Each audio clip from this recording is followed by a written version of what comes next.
Hey there everybody, Titanfall Update 8 patch notes are now finally here. Let's take a look and see what all the new changes are going to be and what we can expect coming tomorrow.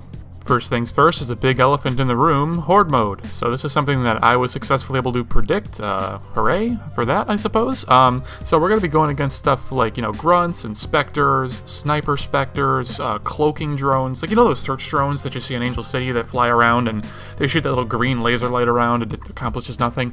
Well, they're taking those and they're giving them basically a cloaking device. They can cloak enemy grunts, specters, and titans. So you gotta watch out for those. In addition, you're going to be seeing suicide specters, nuclear titans, mortar titans who use the quad rockets and they shoot them up in the air and then they arc back down and shoot your defense point, as well as even melee resistant arc titans. So they have this big electric cloud that surrounds them, almost like their electric smoke, except you can see through it and it follows the enemy titan around so you can't get close to them. Those are usually striders.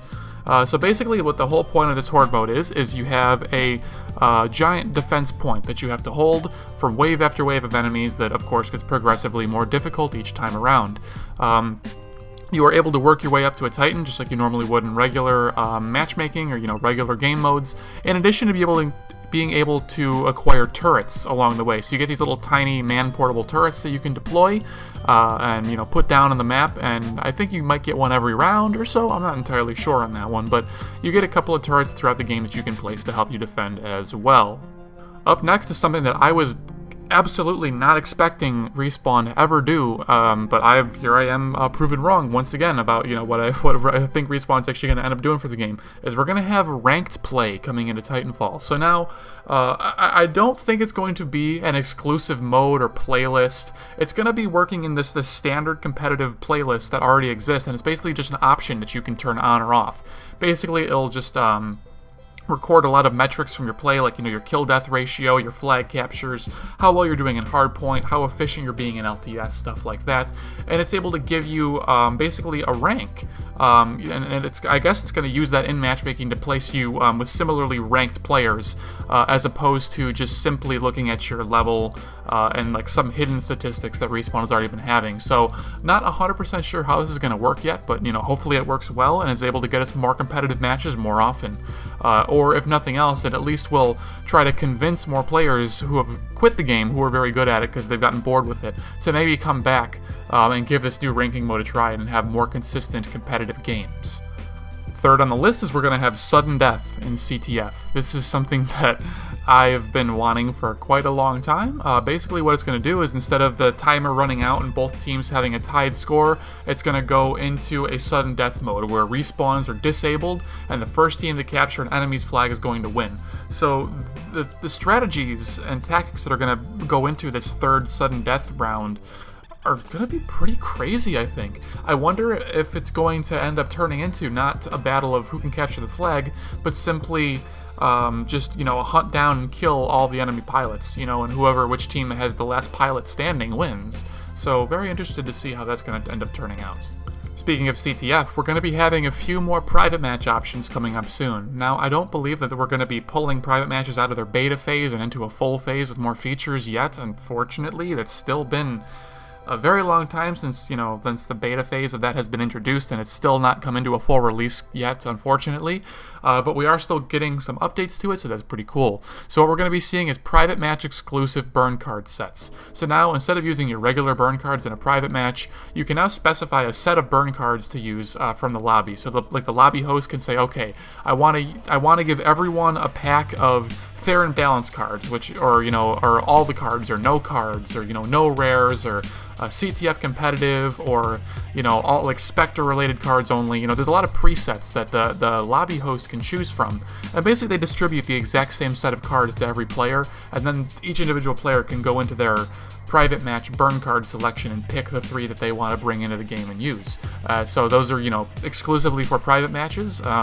You don't have to use your real burn cards, you just use the little freebies, so pretty interesting change. I'm very interested to see what their idea of CTF competitive and LTS competitive burn card packs are, because those are listed in the patch notes as options. So I wonder what those will actually entail, and if competitive players of either of those playlists will actually adopt those. Spoiler alert, they probably won't, but we'll see.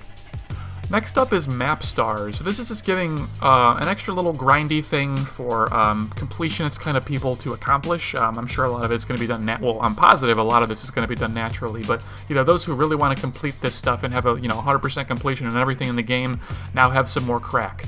So this is going to be basically every single map in the game is getting 3 stars per primary game mode. So, say for example you have Lagoon. Lagoon, you can get 3 stars in CTF, 3 stars in Hardpoint, 3 stars in Attrition, Pilot Hunter, all that kind of stuff for achieving certain scores or completing specific challenges specific to that map, stuff like that.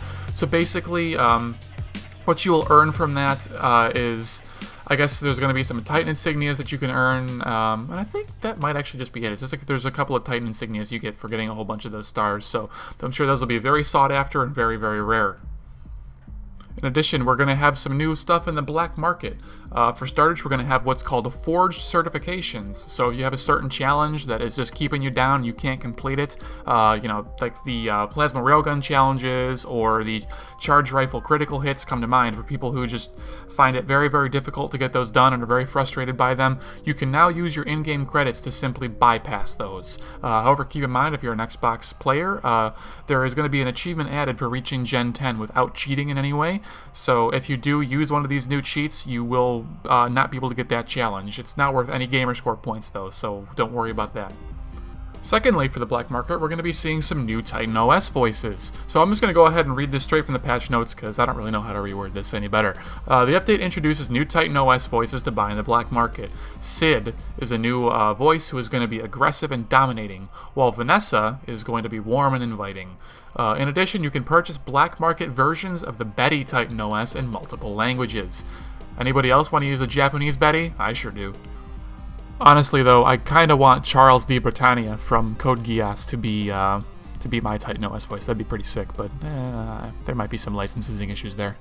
For the playlist side of things, we got a couple of new playlists coming, not right away, but they'll be coming in a few weeks after the initial launch of Update 8. So first one is called Deadly Ground. So this is going to be the Floor is Lava mode that people have been asking for since probably before release. Basically, it's only going to be on certain maps in Hardpoint, CTF, and Marked for Death, where the ground is going to be filled with electric smoke, and it's your job to not die to it. So we're going to have that coming on November 5th, at least for PC and Xbox One. Xbox 360 will have it at some later date. Following Deadly Ground, we're going to have Marked for Death Pro. So basically, it's going to be exactly the same as Marked for Death, except there will be no respawns, and it's going to be round-based. So think Gears of War VIP mode. You're going to have, one person who is marked as the VIP. They can see everyone on the map. Everyone can see them, and it's your goal to stay alive and win the round just by staying alive. It's going to be round-based, and I guess that the mark is going to switch every single round, although the mechanics for how it switches are, of course, not yet known. In terms of some new kind of features, we're going to have for the Xbox One, you're going to have some new achievements. It's going to bump you up to 2,000 maximum achievement points. It's 17 new achievements in total. For the PC side, we're going to be getting HBAO as well as TXAA up to 4x if you're an NVIDIA user. We're going to be seeing some load time optimizations, as well as some other UI improvements and some music changes in LTS, specifically in the very last round. There's just going to be some, I guess, some more dramatic music, I would assume, just to kind of let you know that it's the very last round and you got to work your butt off, make sure you win. There's going to be lots of other little gameplay changes and tweaks and bug fixes that are going to be happening, there's just far too many for me to go through in any kind of detail in this video. So I'm going to go ahead and leave you a link to the full patch notes in the description box down below. Be sure to check those all out to read everything in full detail, and check out all the stuff that I kind of skipped or just kind of didn't really go over. So anyways, guys, the new update comes out tomorrow. Usually that seems to happen around 1 or 2 in the afternoon Eastern time, if my memory serves me correctly, so be on the lookout for that. Anyways, guys, hope you're as excited as I am. Take care. See you next time.